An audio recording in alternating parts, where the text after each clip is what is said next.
فَإِذَا قَضَيْتُم مَّنَاسِكَكُمْ فَاذْكُرُوا اللَّهَ كَذِكْرِكُمْ آبَاءَكُمْ أَوْ أَشَدَّ ذِكْرًا فَمِنَ النَّاسِ مَن يَقُولُ رَبَّنَا آتِنَا فِي الدُّنْيَا وَمَا لَهُ فِي الْآخِرَةِ مِنْ خَلَاقٍ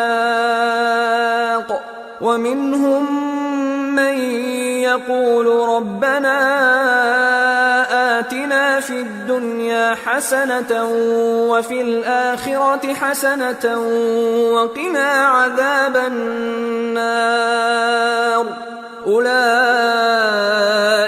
لَهُمْ نَصِيبٌ مِّمَّا كَسَبُوا وَاللَّهُ سَرِيعُ الْحِسَابِ۔